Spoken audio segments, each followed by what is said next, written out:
즉 그와 그의 아들들에게 소금의 언약으로 주신 것을 너희가 마땅히 알아야 할 것이 아니냐. 다윗의 아들 솔로몬의 신복 느바들 여로보암이 일어나 그 주를 배반하고 허황된 잔리 아래 자식들이 그에게로 모여들어 솔로몬의 아들 르호보암을 대적하여 스스로 힘을 길렀으니 그때는 르호보암이 어리고 연약하여 그들을 당할 수 없었도다. 이제 너희가 또 다윗 자손의 손으로 여호와의 나라를 대적하려 하는도다. 너희는 큰 무리요 또 여로보암이 너희를 위하여 신으로 만든 금송아지가 너희와 함께 있도다. 너희가 아론의 아들들과 레위인들은 제사장들을 쫓아내고 다른 땅의 민족들을 관행을 따라 제사장들을 삼지 아니하였느냐. 그리하여 어린 숫송아지 한 마리와 순양 지고 봉헌하러 오는 자는 누구나 신들이 아닌 것들을 제사장이 될 수 있게 하여 우리에게는 여호와께서 우리 하나님이 되시니 그를 우리가 배반치 아니하였고 여호와를 섬기는 제사장들이 있으니 아론의 자손이요 또 레위 사람이 수종을 들어 그들이 매일 아침 저녁에 주께 번제와 향기로운 향을 드리고 정결한 상 위에 빵을 차려 놓으며 등이 있는 금촛대로 저녁마다 불을 켜니라. 우리는 우리 하나님의 직무를 지키나 너희는 그분을 버렸도다. 하나님이 우리와 함께하사 우리의 머리가 되시고 그 제사장들과 우리가 함께하여 경고의 나팔을 불어 너희를 공격하라. 이스라엘 자손들아 너희 열조의 하나님 여호와가 싸우지 말라. 너희가 형통치 다음은 복병으로 그들의 뒤를 포위하게 하였더라. 그리하여 그들은 유다 앞에 있고 복병은 유다 뒤에 있더라. 유다 사람을 켜보고 자기 앞뒤에 적병을 인하여 여호와께 부르짖고 제사장은 나팔을 부니라. 그때 유다 사람들이 소리를 지르니라.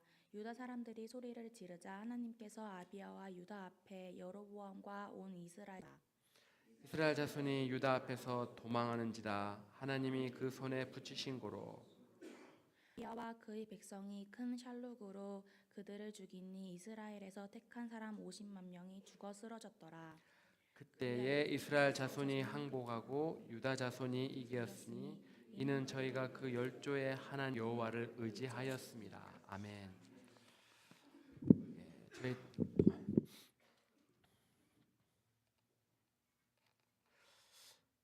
저희들 한국에 대해서 이야기할 때 지금 이 지구상에 남아 있는 유일한 남국이라는 그런 표현을 합니다. 아직도 저희들 알다시피 남한과 북한이 통일이 되지 못하고 있습니다. 67년 전에는 정말 3년 동안 남과 북이 치열하게 정말 싸웠습니다. 한국뿐만 아니라 미국도 그런 적이 있습니다. 1861년에서 정말 4년 동안 남과 북이 노예 제도를 찬성하는 쪽과 반대하는 쪽을 해서 정말 이쪽도 피터지게 싸웠습니다. 기록을 보니까 양측 모두 다 합쳐서 많이 넘는 사람이 사망하거나 다쳤습니다. 저희들이 읽은 오늘 이 본문의 내용도 이스라엘 역사에서 남과 북이 싸운 그런 내용입니다. 이스라엘도 남과 북으로 나누어져서 참 많이 싸웠습니다.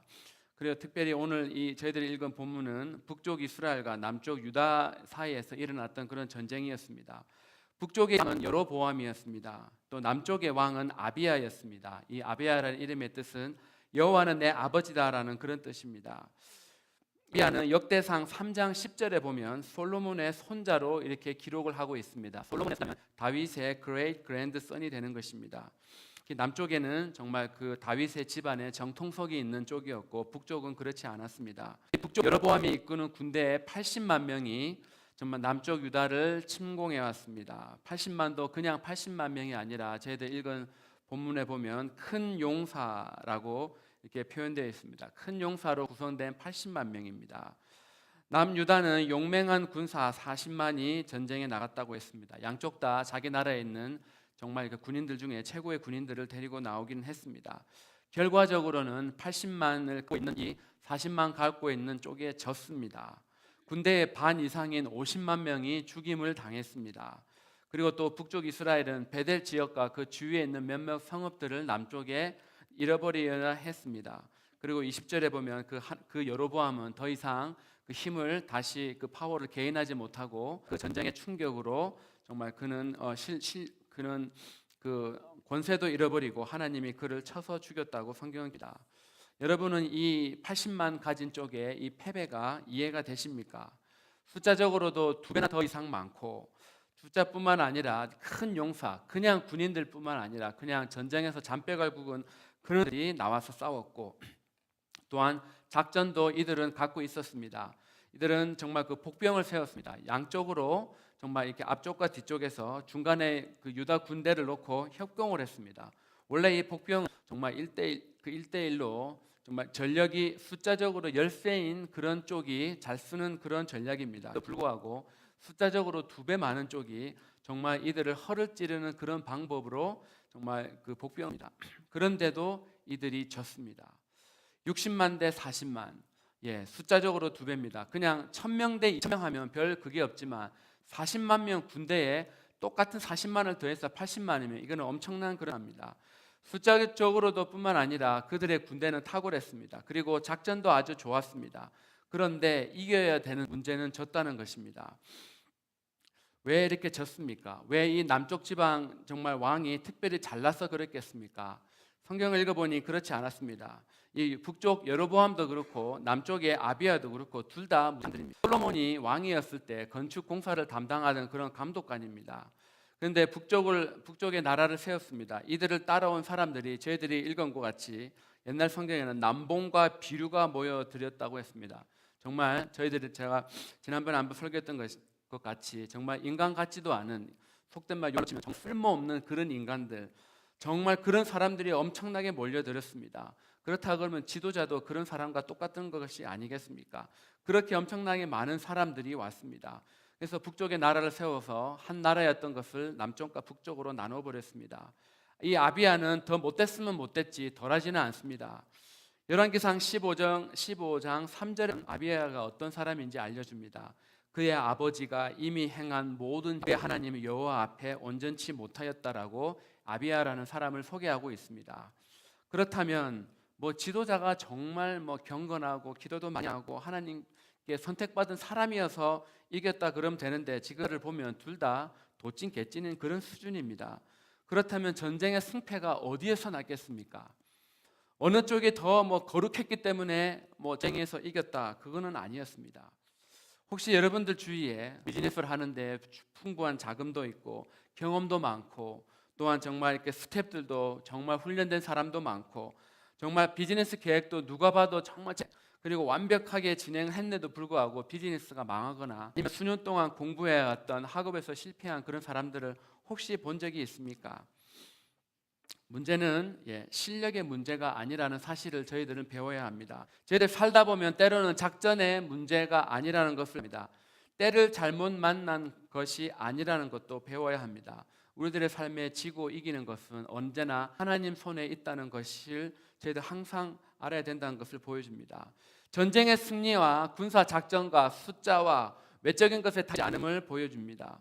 오늘날 전쟁도 정말 오늘 저희들 읽은 본문이 겉으로 보기에는 80만 대 40만이 그런 전쟁 같지만 실상은 하나님의 명예가 걸려있는 전쟁이었습니다. 잘못된 신앙을 심판하는 하나님의 전쟁이라는 것이 저희들 알 수가 있습니다. 북이스라엘의 문제는 다름 아닌 예배의 문제가 있었습니다. 8절에 보시면 너희를 위하여 신으로 만든 금송아지들이 너희와 함께 있다라고.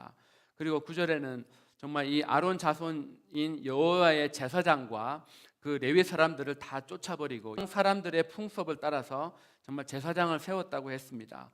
그리고 누구든지 수송아지 하나와 암양 7을 가지고 오면 정말 누구나 제사장이 될 수 있는 그런 제도를 갖고 있었습니다.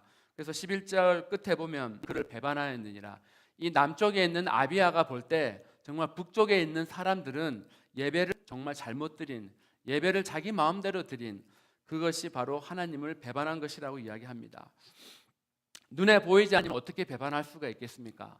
사람을 배반하는 것은 알아차리기가 쉽습니다. 그동안 나를 잘 따라 어느 날 나를 뒤돌아서고 나에게 등에 비수를 꽂는다면 그 사람은 정말 사람을 배반한 것입니다. 그런데 눈에 보이지 않는 하나님을 저희들이 어떻게 배반을 하겠습니까? 하나님께 배반한다는 것은 하나님께 드리는 예배를 잘못 드리는 것을 의미합니다. 그런데 이 북쪽이 예배를 안 드리는 것이 아니었다는 겁니다. 예배를 드렸는데 예배를 제대로 드리지 않고 예배를 변질시켰다고 합니다. 예배가 타락이 되었습니다. 오늘날 흔히들 많은 목사님들이나 학자들이 쓴 쓰는 예배가 세속화되었다고 부를 수가 있습니다. 오늘 저희들의 모습 속에 혹시 세속화되어가는 그런 예배 모습인지 한번 확인을 해보고 정말 하나님께서 원하시는 그런 예배자의 자리로, 승리의 자리로 돌아가고자 저희들 함께 말씀을 나누기 합니다. 먼저 저희들 8절에 보면 너희를 위하여 금송아리를 만들었다고 합니다. 이들이 정말 예배를 드린 목적은 다름이 아니었습니다. 자기 자신들을 위해서였습니다. 예배를 안 드린 것이 아니라 예배를 변질시켰습니다. 여러 봉화제를 만들었다고 했는데 이 시대에 처음 만드는 것 아니었습니다. 아시다시피 벌써 출애굽기 때 한번 이스라엘 백성들은 금송아지를 만든 경력이 있습니다. 그런데 저와 여러분은 어떻습니까? 저도 가끔 살펴보면 나는 한 번도 금송아지를 안 만들었다고 생각을 하지만 우리 집에는, 우리 교회에는, 내가 섬기는 교회에는 금송아지가 없다고 생각하지만 저희들 살다가 보면 이 이스라엘 백성들처럼 북왕국 사람들처럼 때로는 저희들이 인식하지 못하는 그런 금송아지를 세우는 그런 모습을 봅니다. 출애굽기에서 금송아지들을 만들어 놓고 이 사람들이 한 말이 있습니다. 32장 4절 이하에 보면 아론이 그들의 손에서 고리를 벗어 각도로 새겨 송아지 형상을 만드니 그들의 이스라엘아 이는 너희를 애굽 땅에서 인도해낸 신이로다라고 이야기합니다. 그리고 아론이 그 앞에 단을 쌓고 이에 공표하여 가로되 내일은 여호와 절일이니라. 그들이 일찍이 일어나 번제를 드리고 화목제를 드리고 앉아서 먹고 마시고 일어나 뛰어놀더라. 여호와께서 모세에게 이르시되 너는 내려가라. 내가 애굽 땅에서 인도해낸 내 백성이 부패하였도다. 이 금송아지를 만든 사람들 하나님을 보들이 아니었습니다. 여호와의 절일이라고 특별한 여호와의 절기라고 그 다음 날이 여호와의 절이라고 기억하고 있습니다. 번제와 화목제를 드렸습니다. 그런데 하나님께서는 이들을 보고 부패했다고 이야기합니다. 하나님께서 이들을 보실 때 너희들은 하나님의 길을 떠났다고 이야기를 합니다. 이스라엘 백성들은 착각하고 있었습니다. 자신들이 예배를 잘 드린다고 했습니다. 예배 드리는 날을 구별을 했고 예배를 2번씩이나 드렸다고, 그것도 아침에 일찍이 일어나 번제도 드리고 화목제도 정말 뿌듯하게 자랑했습니다. 그런데 하나님은 야, 네가 드린 예배는 예배가 아니다라고 말씀합니다. 왜 그렇습니까? 바로 금송아지 때문입니다. 금송아지가 어떤 것입니까? 바로 나를 위한 것. 여기서 너희를 애굽 땅에 인도해낸 너희 신이다. 금송아지가 딴 거 있는 것이 아닙니다. 오늘날 금이 얼마입니까? 그죠? 오늘날 금, 이 온수당 이게 1000불이 넘어가는데 오늘날 누가 이렇게 금 송아지를 만들겠습니까? 한국 사람들은 금 돼지를 만들지. 이 송아지, 금 송아지가 문제였습니다. 바로 나를 위한 금 송아지가 문제였습니다. 이스라엘 역사에서 정말 백성들이 왕을 달라고 했을 때를 기억을 하십니까? 8장 5절에 보면 모든 나라와 같이 우리에게 왕을 세워 우리를 다스리게 하소서라고 이야기했습니다. 왕을 달라고 한 이유가 있었는데 다른 것이 아니라 모든 나라와 같이 우리에게도 하나님을 위해서 왕을 세워 주십시오라고 하지 않았습니다. 주위에 보니까 다른 사람들 보니까 뭐 저렇게 하고 있는데 우리도 다른 사람하고 똑같이 하자는 겁니다. 그러면 우리가 다른 사람하고 똑같이 해야 되는 행동의 이유가 있다면 그것이 나를 위한가 아니면 하나님을 위한 것입니까? 처음부터 끝까지 하나님을 위한 아니라 나를 위한 것이었습니다. 약속의 땅을 정탐하고 돌아온 10명이 있습니다. 그 12명 중에 10명이 보고를 했습니다. 저 땅에 우리는 못 들어간다고 이야기했습니다. 누구를 위한 보고였습니까? 하나님은 있다고 이야기했고 하나님은 주겠다고 이야기했는데 이들이 와서 보니까 우리 저 땅 못 가요. 한마디로 이런 지하에 안 된다고 했습니까? 왜 그렇습니까? 자기가 보니까 들어가면 싸워야 되거든요. 싸워야 되면 자기가 죽게 생겼는데 온다는 것입니다. 왜? 누구를 위한 싸움입니까? 자기를 위해서, 자기에게 유익이 있는 것이 더 있기 때문에 부정적인 보고를 했습니다. 미국은 원래 정말 법을 만들 때 성경적 가치가 이 사람들은 법을 만들었습니다. 여러분들이 저희들이 혹시 미국 살다가 크레딧이 망가지면 7년이 지나면 없어집니다. 그 왜 3년도 되고 10년도 되는데 왜 7년입니까? 7년째는 안식년이라 해서 다시 회복시켜주는 그런 기능이 있습니다. 땅을 6년 동안 농사짓고 7년째에는 그 땅이 다시 힘을 얻을 수 있도록 정말 그 원리에 입각해서 7년이 지나면 크레딧을 회복시켜주는 그런 기능이 있습니다.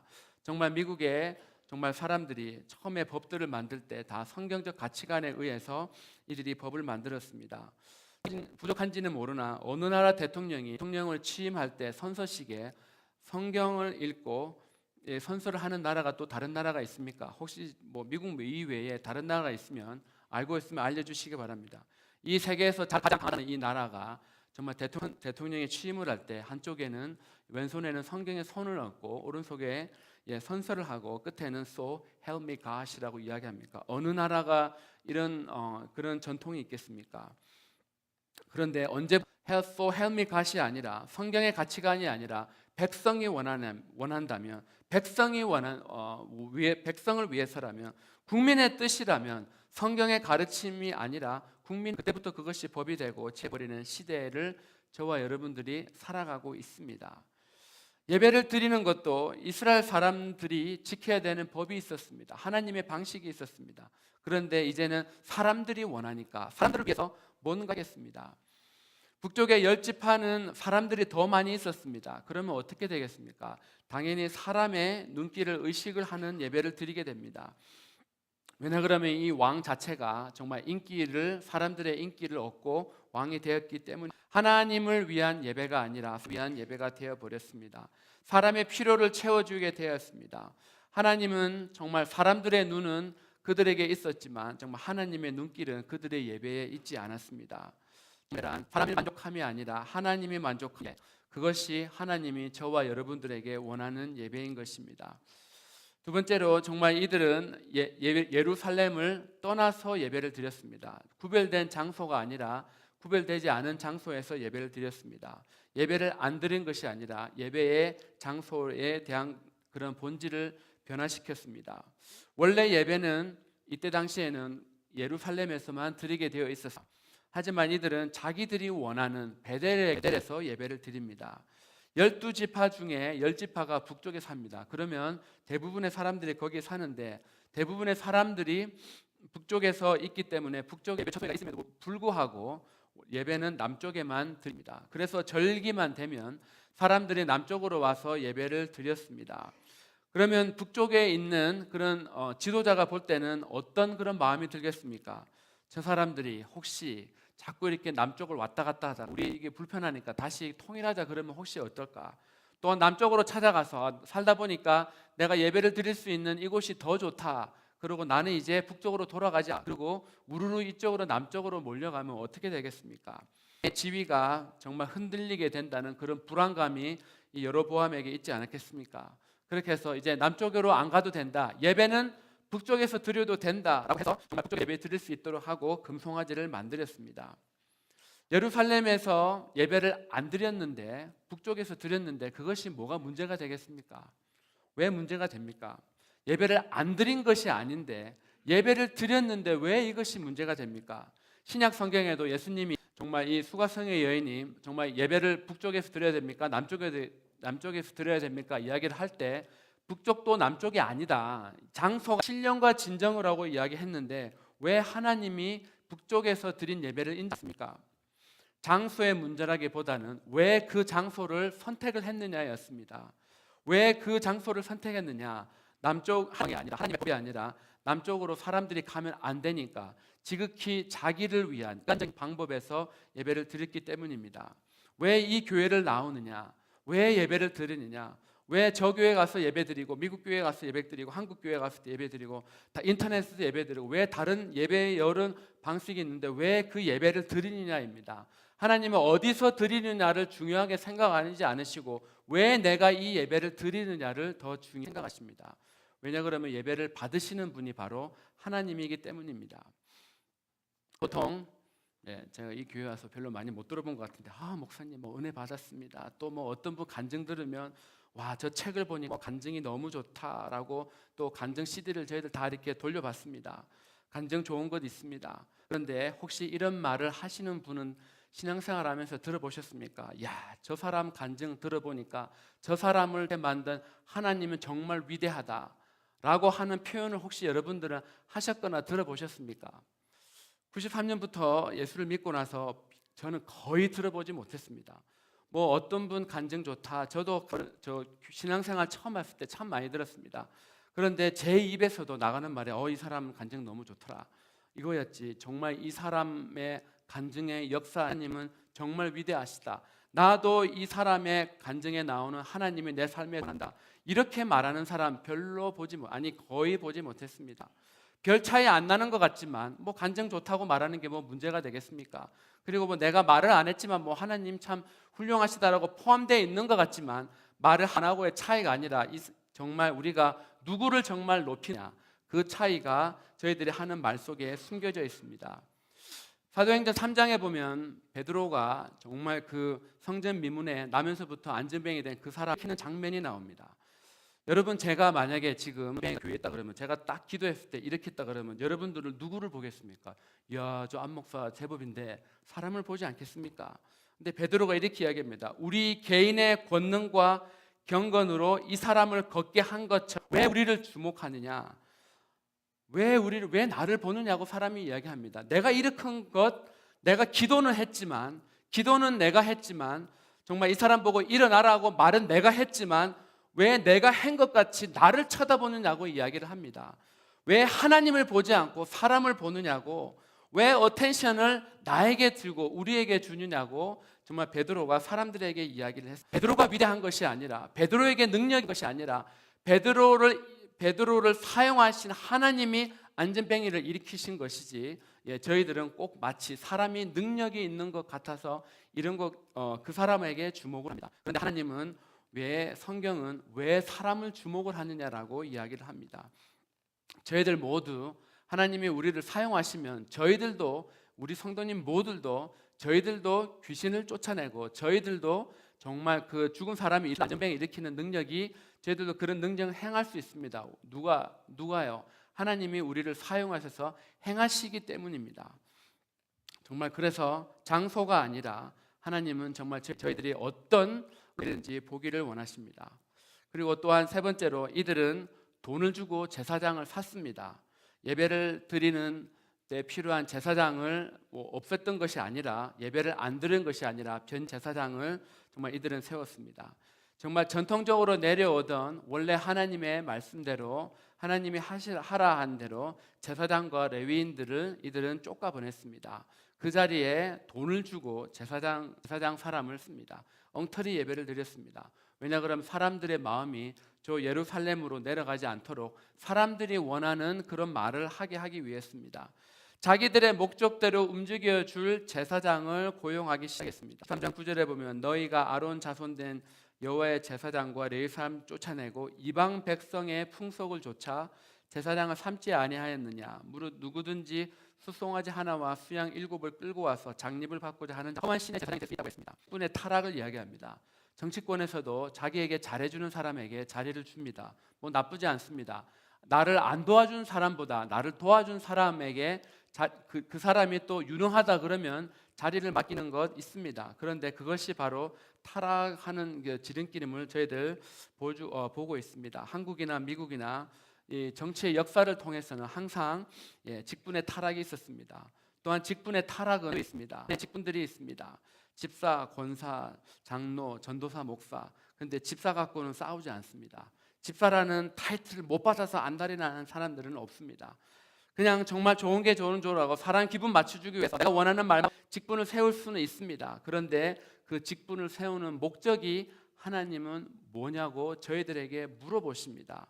하나님이 부르신 사람인가? 하나님이 택하신 사람인가? 아니면 그냥 정말 수송아지 하나와 수양 7 갖고 와서 정말 그냥 장립을 받고자 헌금 많이 하면 정말 이렇게 교회에 타이틀을 주는, 허무한 자마다 제사장이 돼 정말 제사를 드릴 수 있는, 예배에 뭔가 영향을 끼칠 수 있는 그런 자리를 하느냐. 오늘날 정말 이 예루살렘으로 사람을 뺏기지 않으려고 제사장을 고용을 했습니다. 오늘날 교회를 뺏기지 않으려고 정말 교회들과 너무 마음만 하나님께 있다면 된다고 생각하십니까? 결코 그렇지 않습니다. 하나님은 마음이 구별된 사람은 시간을 구별할 줄 알고 장소를 구별할 줄 알고 예배를 드리는 자세를 구별할 줄 아는 사람입니다. 내 편리와 내 생각대로 임의대로 정말 사람들이 기뻐하는 대로 예배를 드렸다는 것은 벌써 성경이 말하는 변질된 예배, 세속화된 예배입니다. 금송아지를 섬기는 80분 있으면 뭐합니까? 아무리 규모가 뭐든 잘 돼 있어도 큰 용사와 같이 뭔가 다 갖춘 것 같지만 실제 영적인 전쟁에 나가서는 별로 힘을 쓰지도 못했습니다. 겉으로 보기에는 80만 대군, 보기에는 큰 건물, 겉으로 보기에는 좋은 그런 교회 안에 여러 시스템과 여러 가지 모는 교회 환경들이 있지만 실제 영적 전쟁에 내보내놓고 나면 제대로 싸워보지도 못하는 사탄한테 터지는 엉터리 신자들이 얼마나 많은지 모릅니다. 저희들 다 완벽한 사람은 아닙니다. 저희들 다 허물이 많고 부족한 사람들입니다. 정말 아비야와 같이 정말 아버지가 행했던 대로, 조상이 행했던 대로 정말 형들 사람들입니다. 부족하고 허물이 많은 사람들입니다.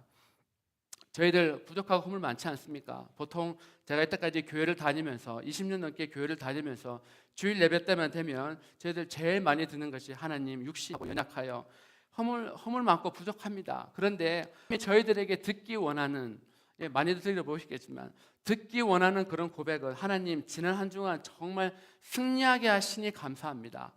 허물 많고 부족하고 육신이 약하여 사람이 쓴 말 아닌 거 아시죠? 예수님이 제자들에게 한 말입니다. 예수님이 정말 마음은 원인으로 돼 육신이 따라가지 않는다고 했지, 그 말을 제자들에게 하셨지 제자들이 한 말이 아니었습니다. 예수님만이 딱 내가 보니까 네가 마음은 있는 것 같은데 육신이 안 따라가는구나 라고, 그 말은 예수님이 하는 거지 저희들이 쓸 수 있는 표현이 아닌 것입니다. 정말 하나님은 하나님 내가 교회에서 예배 잘 드리고 정말 내가 지난 한 주간도 정말 내 삶에서 매일매일 내 삶에서 내가 개인적으로 하나님 경험하고 하나님 말씀 읽고 기도하면서 내가 삶의 예배에서 성공했습니다. 그래서 왔습니다. 오늘 다시 예배 드리러 나왔습니다. 얼마나 하나님 기쁜지 모르겠습니다. 하나님은 저희들이 드려지는 예배가 이제는 이런 예배를 하나님이 드리기를 원하십니다. 하나님 정말 그렇다면 이 삶의 전쟁에서, 인생의 전쟁에서 어떤 사람이 승리를 하겠습니까? 하나님의 약속을 5절에 보면 이스라엘 하나님 여호와께서 소금 언약으로 이스라엘 나라를 영원히 다윗과 그의 자손에게 주신 것을 너희가 알아라라고 이렇게 아비야가 이야기합니다. 무엇이었습니까? 하나님은 말씀하셨습니다. 그 하나님의 약속이 다윗의 후손이 정말 이스라엘의 왕이 된다는 것입니다. 그리고 18절에도 승리의 이유를 그들의 조상들의 여호와 하나님을 의지하였습니다라고 이야기를 합니다. 환경이나 사람의 인기에 신경 쓰지 않고 정말 하나님의 약속, 하나님이 다윗의 후손이 정말 왕이 된다면 나라를 다스린다고 했고 그것을 이 후손인 아비야는 믿었습니다. 그 믿었고 그 약속을 이루게 해주실 하나님을 의지를 했습니다. 하나님을 바라본 보았습니다. 이들이 이 아비야가 정말 왕이 되어서 때로는 그 아버지가 행했던 것 같이 정말 여러 가지 실수가 있지만 다른 것은 몰라도 이는 정말 이 아비야와 이 남쪽에 있는 사람들은 드리는데 이들은 신경 썼습니다. 예배를 정말 하나님의 말씀대로 약속대로 정말 이들의 예배를 제대로 드려 하나님이 원하시는 대로 예배를 드리니까 이들이 정말 전쟁에서 모든 환경이 불리한 환경임에도 불구하고 이들은 승리할 수 있었습니다. 저와 여러분을 둘러싸고 있는 때로는 그 환경들이 저희들이 살아가는 그 환경이 아니면 내 여러 가지 여건이 80만 대군처럼 내가 어떻게 이들과 싸울 수 있을까? 정말 큰 용사와 나를 정말 죽이려고 달려드는 그런 환경이 저희들 처할 수가 있습니다. 그런데 두려워하지 않을 수 이유는 딱 한 가지입니다. 바로 저와 여러분이 하나님을 의지하고 저와 여러분이 주의 얼굴을 구하는 정말 예배를 드리는 예배자이기 때문입니다. 다윗을 보십시오. 1000만인이 나를 둘러싸다 하더라도 내가 두려워하지 않는다 했습니다. 하나님의 나와 함께 하시고 내가 하나님의 임재 앞에 살아가는 것을 알았던 다윗은 실제적으로 1000만 명이 아니었지만 어마어마하게 많은 사람들이 자기를 죽이려고 싼다고 해도 그는 주위 환경에 휘둘리지 않고 그는 정말 하나님을 의지한다고 고백할 수 있었습니다. 저와 여러분, 저희들 남은 인생 가운데 그 어떤 환경이 내 앞에 처한다 할지라도 내가 정말 미국에서 정말 제대로 살아갈 수 있을까? 정말 지금 여러 가지 급변하게 바뀌는 이 환경에서 내가 정말 서바이벌 할 수 있을까? 그 환경 당하지 않고 정말 기죽지 않고 정말 저와 여러분들이 하나님께서 정말 승리를 해주실 텐데 그 해주시는 힘이 바로 하나님 앞에 드려지는 온전한 예배입니다. 그 예배를 잘 드림으로 말미암아 저희들이 언제나 승리하는 저와 여러분 되기를 축원합니다. 같이 한번 기도합니다.